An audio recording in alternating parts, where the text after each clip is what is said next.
Blimey. Either I mistake your shape and making quite, or else you are that shrewd and knavish sprite called Robin Goodfellow. Are not you he that frights the maidens of the villagery? Thou speakst right. I am that merry wanderer of the night. I jest to Oberon and make him smile when I of fat and bean-fed horse beguile. But since in daisy chains have got you, just call me Puck. That's as in what the. Why then, naughty sprite? What the puck would you with me? A clever bargain would I strike with you, sir. In love, methinks thou art a total loser. But put this potion in your sweetheart's eyes, and when she wakes, she'll get a big surprise. To him whom first she sees, her heart's enthralled, even if, like you, he ends up going bald.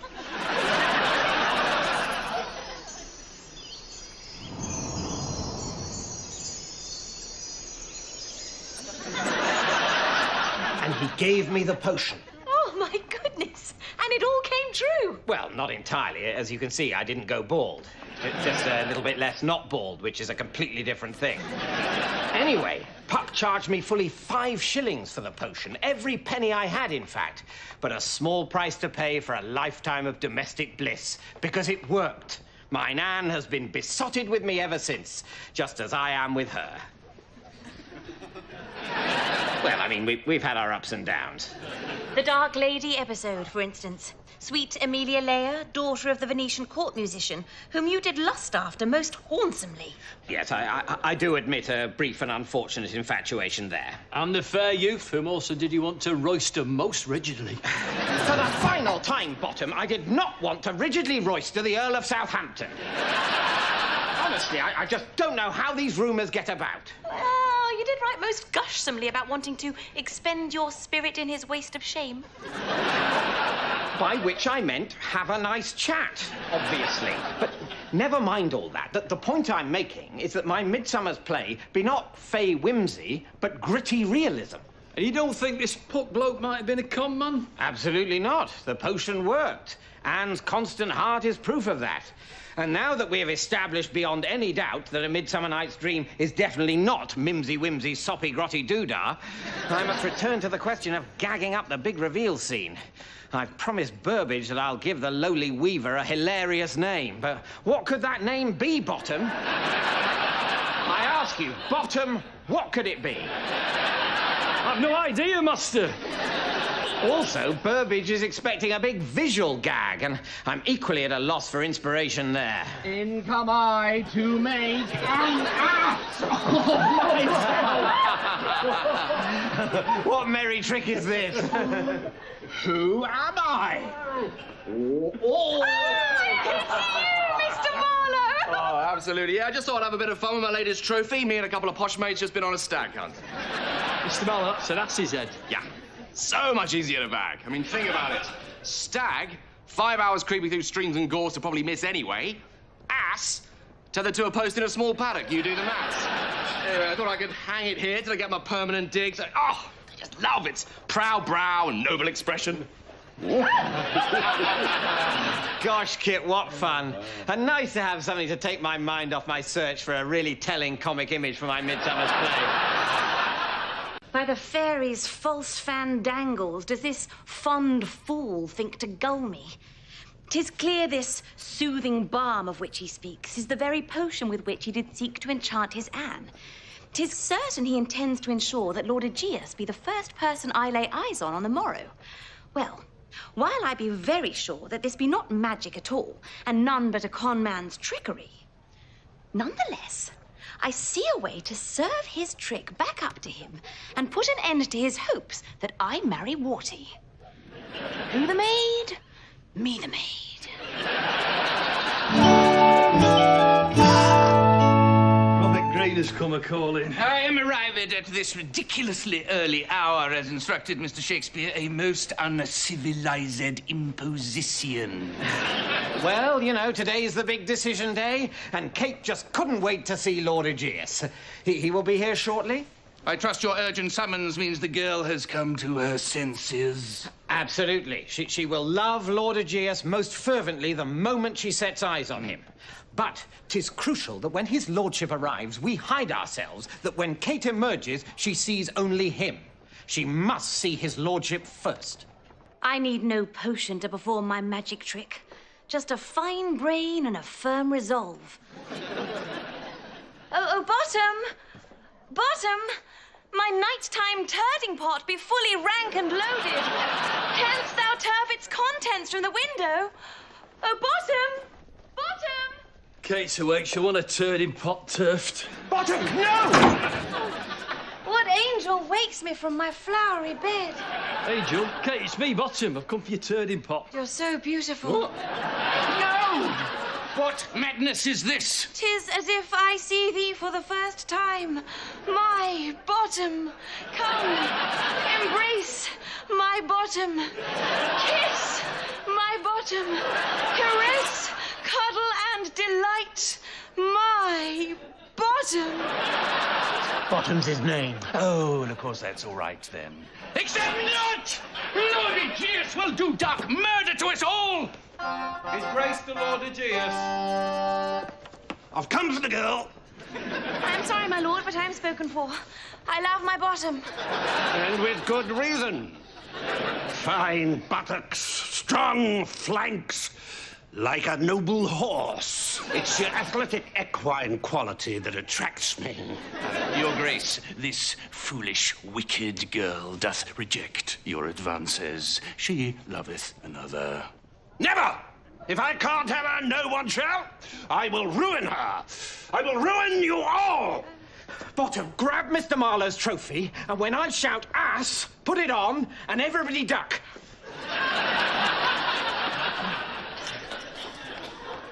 Look over here, Lord Aegeus. Ass!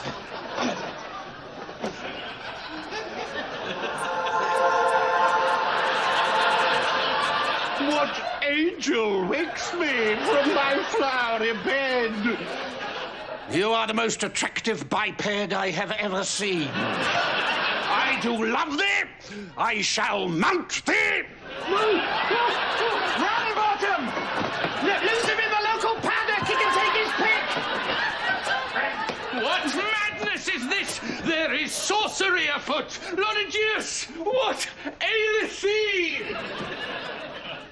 Well, that was all a bit weird.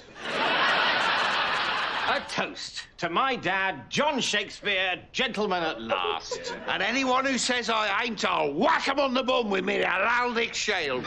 We finally got our coat of arms. I am a Pampaloin once more, as I was in the house of my father. No longer the wife of a grotsome old barfing hog, for now I be married to a gentleman. I still can't quite believe it. Chief Harold Green swore he'd do anything to deny us. Ah, but that was before the Queen saw my big midsummer donkey gag play. She loved it and decreed that only the son of a gentleman could have writ such wit. And thus has she made me posh. But, Master, you've always railed and ranted against how the Pampaloins and Folderols are on top in England just because they're posh. Yes, Bottom, but that was before I managed to weasel my way into the club. Now I'm posh myself. I see the English class system as entirely appropriate, my own elevation wholly merited, and those beneath me a bunch of feckless, undeserving oiks. Wish I could have been there to see Green's face, but can't risk going out in public. Too many knives sharpened. Too many musket balls with my name on them. Really, Kit? I knew you were lying a bit low, but you're in real danger. Mortal, mate. The whole spy gig's gone completely puffling pan-shaped. The Crown suspects me of being a double agent. My own fault. Keep getting Pislington and forgetting which near-identical branch of the same religion we're supposed to hunt down and kill. Well, yes, it is confusing. Which has not gone down well with the god-prodding Purities who also accuse me of being an atheist. I mean, in truth, well, I'm in so much danger, I'll be better off dead. Cheers. Hey up, the girls are back. Sounds like they've had a good time too. It was good of Kate to take our Sue out sightseeing. Well, who better to show her all London's spiritual treasures than a studious, sober, serious-minded girl like Kate? Oh, my giddly-goodly godlingtons, we have bought so much craplington. Look at this brilliant shirting vest, Dad, with a comical motif stitched upon it. My friend hath visited London, and all I got hath be this stupid undershirting. Isn't it brilliant? And look at all these sweet London souvenirs. A little severed head of a traitor on a keychain. A little incinerated Catholic martyr on a keychain. A little rotting plague corpse on a keychain. A little country maid who had journeyed here in search of honest work, but within 6 weeks has become a toothless, pox-ridden prostitute on a keychain. Yeah, thanks very much, Kate. I think we get the gist. Right, you lot, if you'd like to start packing up, I'm sure Dad's busy. Yes, wife, 'tis true. I'm terribly pushed just now. Mine sublime big donkey gag play has been such a smasheroo that Burbage demands I write another comedy. Yet I have not a comic idea in my head. That's never stopped you before.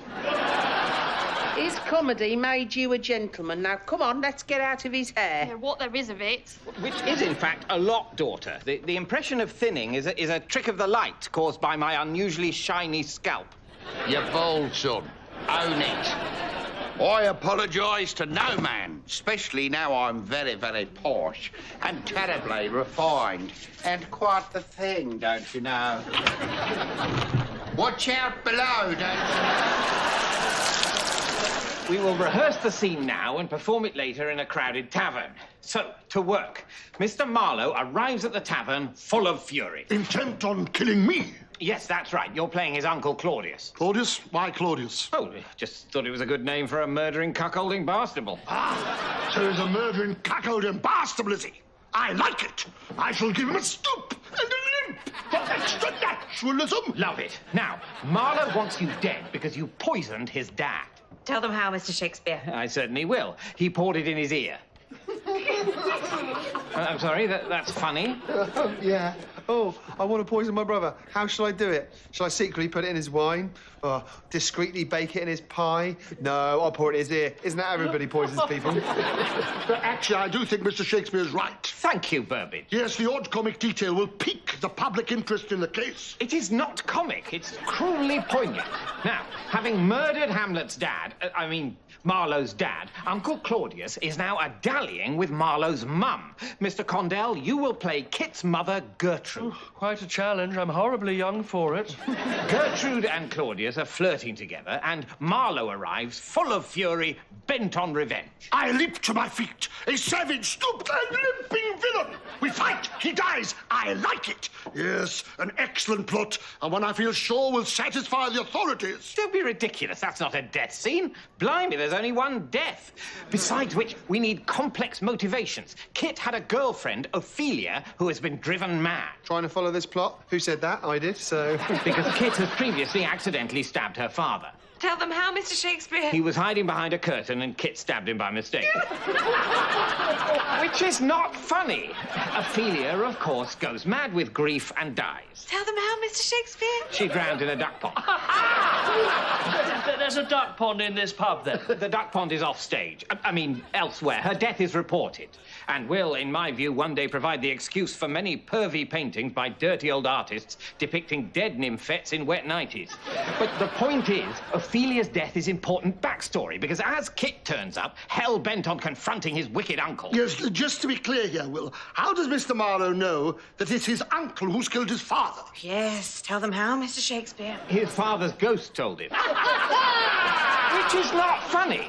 So Mr. Marlowe, plagued by his father's ghost, has come to kill his uncle. Just then, Laertes turns up. That's you, Kemp. So, Laertes, have I missed something? He's Ophelia's brother, bent on avenging his father and his sister. So we now have two sons avenging their fathers.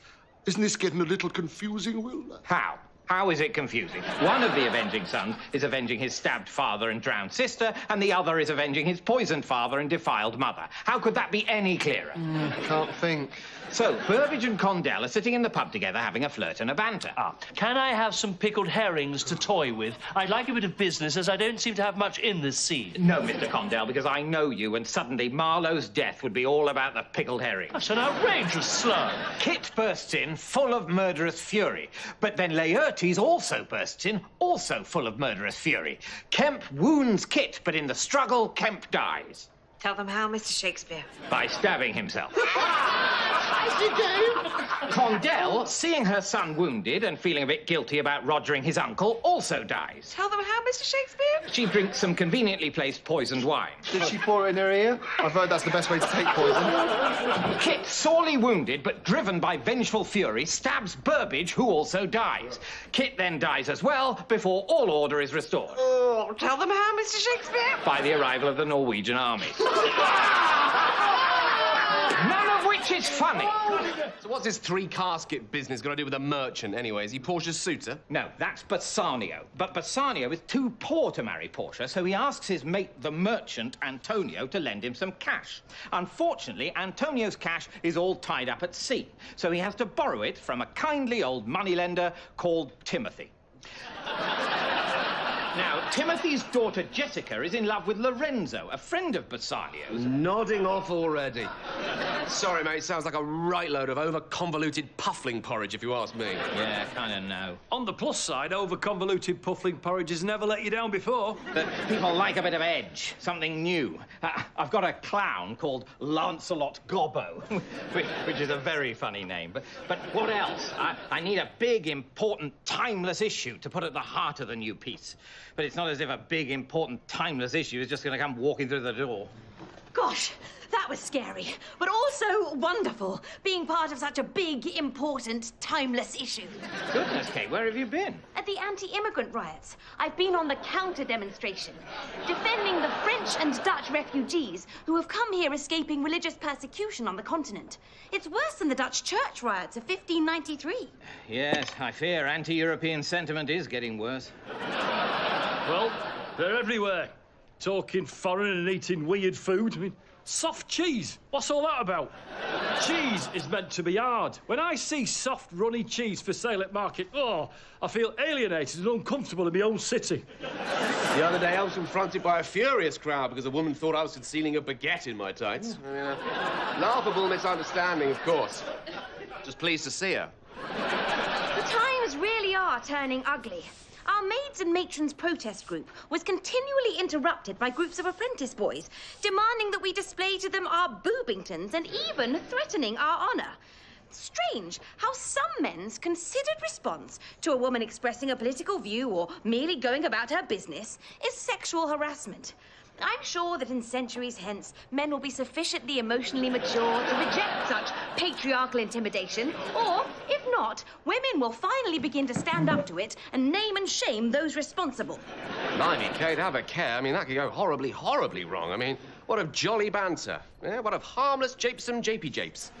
Why, if women were to set out on such a chillingly threatening course, I mean, men would scarce be able to admire a purtsome bumshank, insist upon an overly long hug with a junior employee, or make creepy observations masquerading as compliments at Christmas parties. Strangely, I think I could live with that.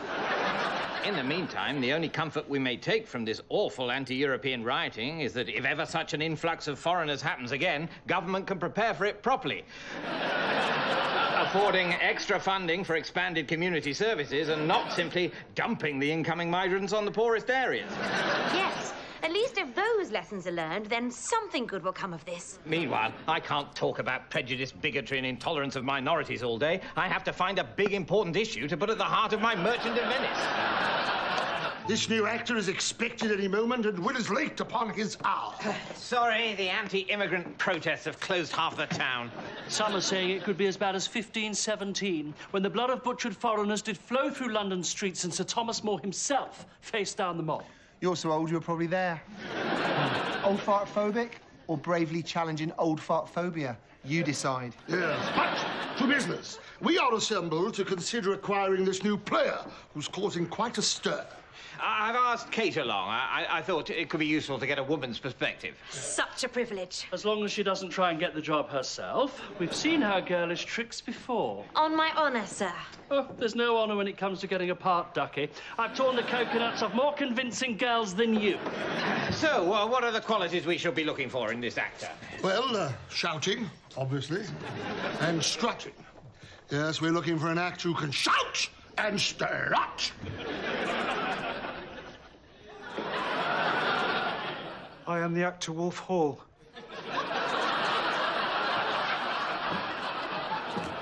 But I do not shout, and I do not strut. I've developed a revolutionary new style.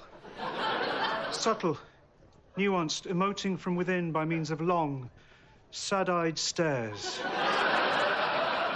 Pregnant with weary wisdom and penetrating perception. Next.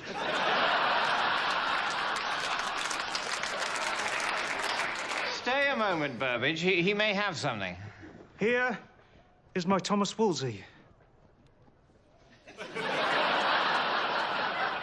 And here, by way of contrast, is my Thomas Cromwell.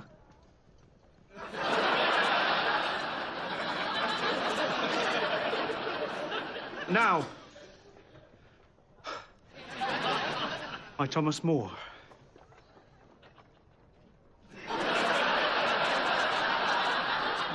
Actually, fair play. He gives good Thomas. I must admit, he is subtle and nuanced. Those eyes, so sad. And so pregnant with weary wisdom and penetrating perception. I imagine audiences will happily watch the actor Wolf Hall stare wearily and wisely for minutes at a time. Blimey, if we had him in a show, my plays would be twice as long. Richard III would be 8 or 9 hours. How good would that be? Book him, Mr. Burbage. Trust me, us brainy birds will go totally wibbly-wobbly for an actor like that. This gal's already a member of the Wolf Pack. Woo! Well, he does have a certain presence, I admit. Perhaps in smaller roles. There are no small roles for the actor Wolf Hall, Mr. Burbage. With a stare as weary, penetrating, and perceptive as this, every role is a lead.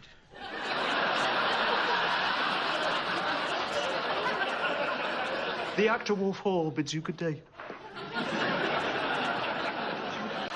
Make way! Sir, what ails her? Panic not, Mrs. Shakespeare. The maid hath but fainted. Fainted? But why? A dreadful confrontation in the tavern, Mrs. Shakespeare. Susanna was making merry with a group of young people when a boy called Claude did approach and defame her most vilely, calling her a tarting slap. I sue a tarting slap, never.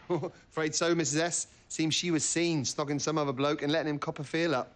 I never done it, Mum, I swear. Fear not, Susanna. You have been the victim of a foul plot, which I, as master of the watch, have uncovered. Tell them everything you told me. Omit nothing. Omitting nothing, sir. I said, hello, Master Shakespeare. 'Tis been a bit chilly night. You said, bloomin' chilly, Master Dugbury. 'Twould freeze the Bolingbroke off. When I said omit nothing, I meant omit nothing important. You are a ass. Permission to object, sir. Dost thou not suspect my place? Dost thou not suspect my years? Suspect? He means respect. What a hilarious confusion of language. Wish I'd written it. I'm sure in time you will. I was doing my watching. I was watching here. I was watching there. I was watching everywhere. That be my job, as we be called the watch. And then you heard something. I did, sir, which I hope did not exceed my duties, sir, being as how we be not called the listen. Tell them what you heard. A very rogue and peasant knave called Don John, sir, boasting as how he had done a trick by snogging up the sluttage Margaret, but telling Claude as how he'd been snogging up the chaste Susanna. I have him locked up, sir, and the whole village will know of his slander. Thank you. You are dismissed. Well, we must also take our leave. Big show tomorrow. But so important to bring arts to the regions. It's very culturally divisive that the entertainment industry is so London-centric. Like mad culturally divisive. I agree. Why should there not be a theatre or production facility elsewhere? The Lancashire village of Salford, for example. Except then we'd all be horribly inconvenienced whenever we wanted to work there. Unless we moved, I suppose. Went to live in the north. Perhaps best left as it is, so we'll see you on. Good evening. Thank you so much, Mr. Bird. Oh, well done, husband. Brilliant police work. A rogue unmasked and Susanna's name be cleared. And I can get my Claude back. This Claude must be taught a lesson before he be welcomed back into the fold. And I have a brilliant idea. Oh, God. We must tell him that Sue did not faint, but died. Of a broken heart. Then will I, as stern father, go to Claude and inform him that as penance he must get with my niece Prue instead. Then when Claude comes here for Prue, he will find this Prue all veiled, because, bet you can't guess... It's me. Oh, you did guess. Well, yes, you will reveal yourself as Sue, Claude will have been taught his lesson, you will take him back, and all will be love and joy. I think you should sleep on it. Come on, kids. Judith, you shouldn't still be up. And Hamnet. Hamnet. Hamnet. Hamnet. Hamlet's run away. Boy missing. This is a job for the watch. He's not missing. I know exactly where he's gone. It's you and your stupid blooming play wheel exciting the boy about war. I'll be back. Such joy. And look how pretty Susanna is, with Claude coming to collect her for a gadsome Datlington. So romantic. Even if he does think he's coming to collect her fictitious cousin, Prue. It's all working perfectly, Anne. And look, see how my other romantic plan develops? Kit and Kate do exchange shy glances and winsome sighs. Both seeking ways of declaring their affection. Soon the bantering will be replaced with sweet words of love. Hello, Claude. Hello, Mrs. Shakespeare. Hello, Mr. Shakespeare. Sorry about slagging off your Sue and causing her to die of shame and sadness, love. Well, I'm surprised you've got the Bollingbrookes to show your face around here at all. Well, Mr. Shakespeare said I had to cop off with his niece Prue. You in. And now will Sue reveal herself. She and Claude will dance merrily. Kit will reveal his love to Kate, she to him, and all will be love, sweetness, and light. Prue, I'm Claude. I've come to get with you, instead of dead Sue. Hello, Claude. Oh, my God, you're alive. I can't believe it. And you look really lush and all. Can I get with you? Come here. Lovely. He'll be down on one knee before you know it. Or both knees, Dad. She called me a sluttish in front of the whole town, and then with me only dead a day, you want to cop off with my fictitious cousin Prue? I hate you, Claude. I thought I loved you, but I hate you. So go and cop a feel off Margaret if she'll have you. You're all blooming bonkers!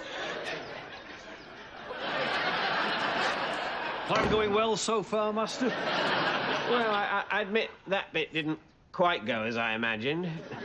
But love is still in the air.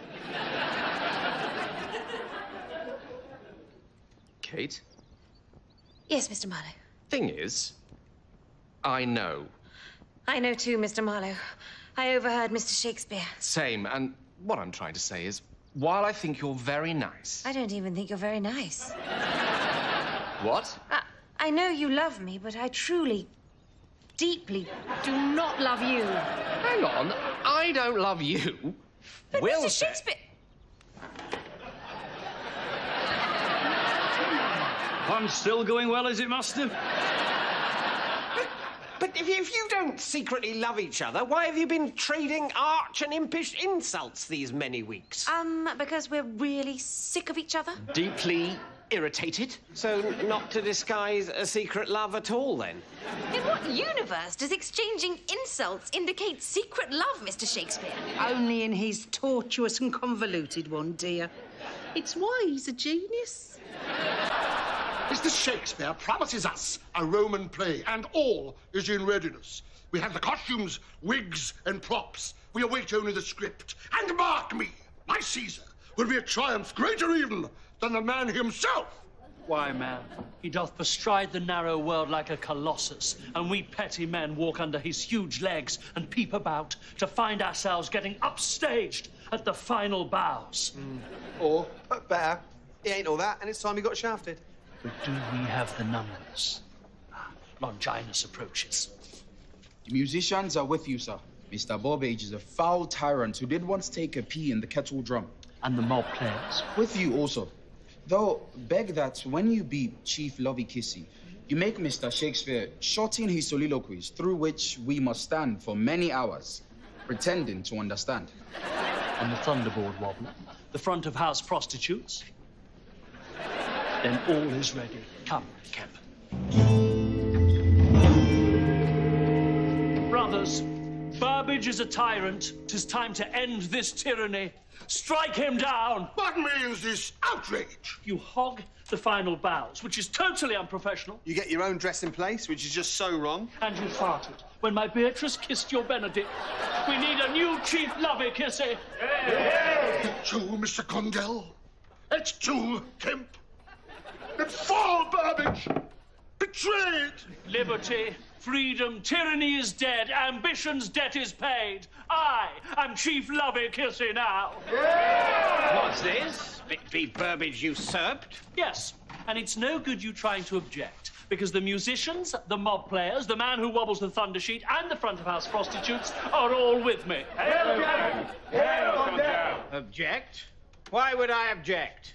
Friends, prostitutes, strappy shouty boys, pin back your lug holes. I come to bury Burbage, not to praise him. Betrayed? Burbage was my friend, faithful and just to me. But Condell says he was ambitious, and Condell is an honourable man. Yes! Condell has said that Burbage doth hog the final bows and will ever pop the loud and boisterous trouser trumpet during other actors' quiet bits. And Condell is an honourable man. Hey! Yet Burbage will always get his round in at the pub and will keep us enthralled for many, many hours with but a single theatrical anecdote. Does this in Burbage seem ambitious? Yet Condell says he is ambitious, and Condell is an honourable man. When all the company do venture forth for a celebratory supper, and the reckoning is brought, and some glutton or other doth cry, why don't we just split it equally? Ne'er will Burbage quibble that he only had a starter. Does this in Burbage seem ambitious?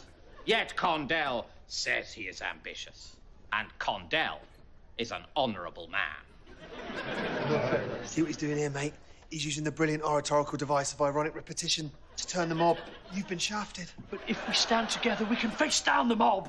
Yeah, right, gonna do that.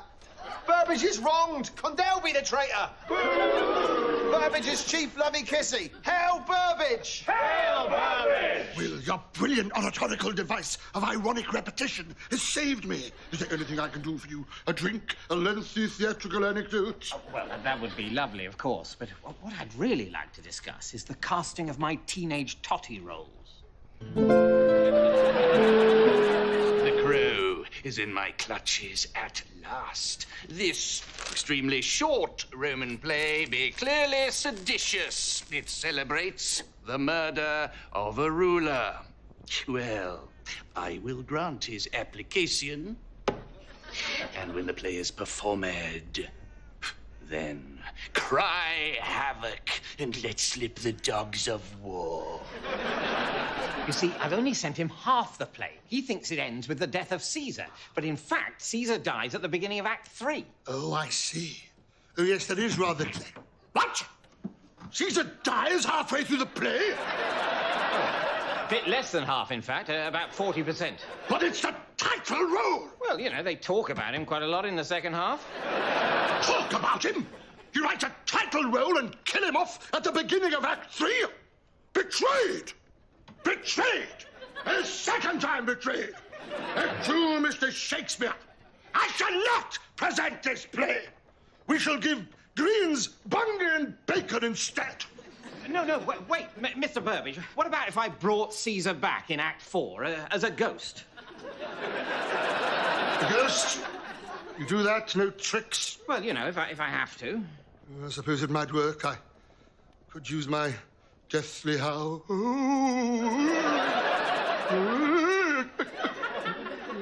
Yes, absolutely. Or else not. Very well. Reluctantly, I agree. And when Green tries to close us down for presenting a play that ends with regicide, we will disgrace him by showing how the conspirators all get their just desserts. Yes, by being haunted and tormented by Caesar's omniscient, ever-present, avenging, constantly howling ghost in every single scene. Absolutely. Or maybe just briefly in Act 4, Scene 3.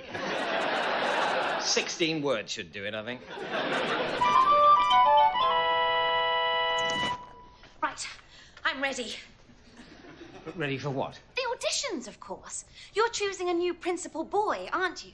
And since you've always admitted that I play a girl better than any boy, and also 'twas I who pointed out the Roman strategy that did for Mr. Condell, plus I left Plutarch's Lives in the Privy, plus I pointed out how to make the play queen-friendly, I naturally presumed you'd let me try again to get into the company because I really, really wanted and it's my dream. Look, I'm sorry, Kate, really I am, but it's the law, and the law has zero respect for women. Because the law was made by men! I'm sorry, Kate. Your heart and mind are of the finest, and yet, for want of a cod dangle, you be lowlier than any base and stupid rogue in Albion. Your only hope for comfort and security is to marry. He's right, Kate. I be looking dreamy and hot. Look, reading poetry. So sensitive. It's upside down. Can't believe Amelia's actually coming. First time I've met her since the unfortunate misunderstanding over sonnet number 130. When you mentioned her eyes were dull, her hair like wire, her skin a dullish grey, and her breath reeked. Yes, and amazingly, she failed to spot that I was satirizing traditional romantic poetry. You've asked her out pretty early. The awards aren't for ours. Are you hoping to grab a chance to hide your will in hers? No. I'm taking her to supper at Lucy's.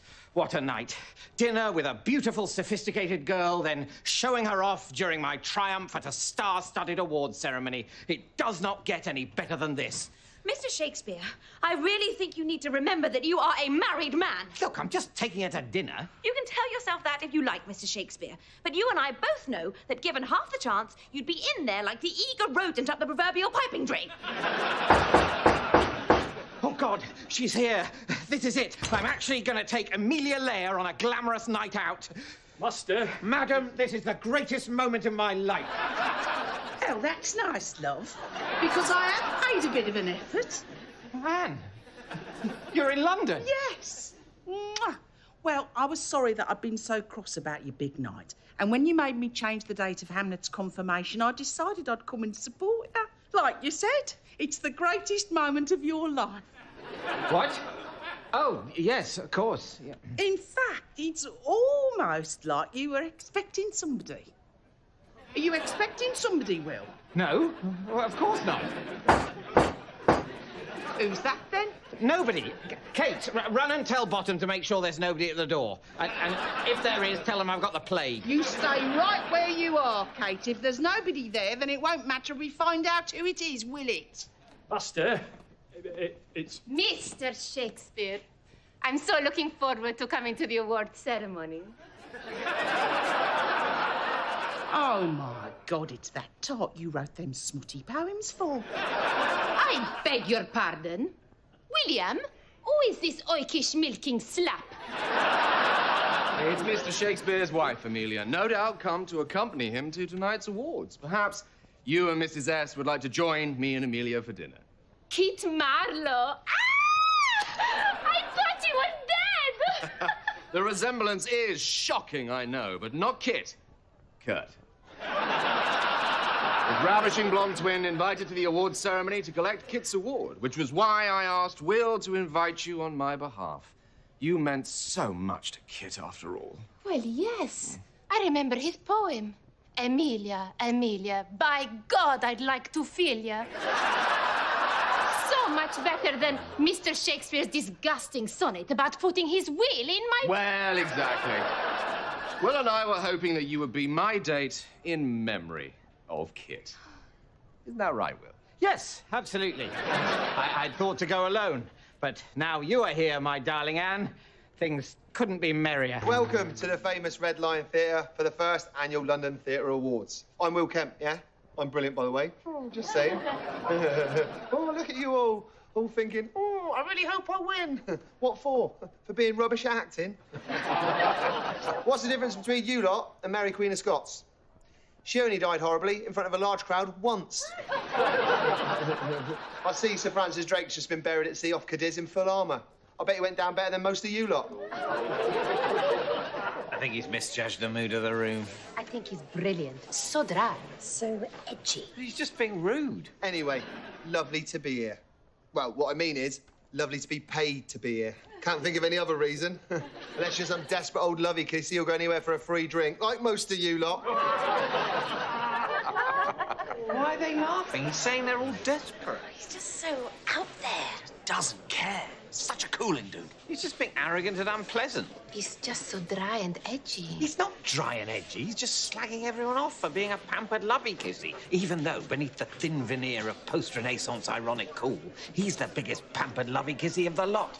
And if there's one thing more irritating than being a pampered lovey-kissy, attending a gala evening for pampered lovey-kissies, being slagged off by a pampered lovey-kissy, it's having all the other pampered lovey-kissies in the room pretending to be wryly amused and in on the joke in the desperate hope that it'll make them look less like pampered lovey-kissies. Well, I like being a pampered lovey-kissy. I amuse people for a living and never killed anyone. And when I win all my interestingly shaped statuettes tonight, I'm not going to pretend that I think that everyone else is as good as me, because I don't. And I'm not going to bang on about suffering and poverty, because it's neither my fault nor in my power to change. I'm going to whoop and cheer and possibly do a little victory dance, because I'm blooming best and I want a prize. So, first bit of pointless self-congratulation. Sorry, I meant award. It's for Best Revival. And to present it, we've got an actor who has done a lot to stop starvation, yeah? By eating all the pies. Please welcome Dickie Burbage.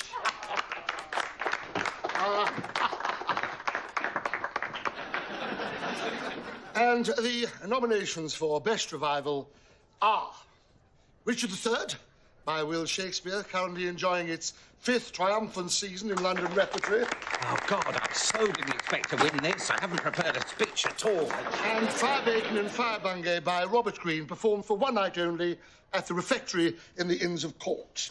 What? And the winner is Robert Greene, Fire Bacon, Fire Bungay.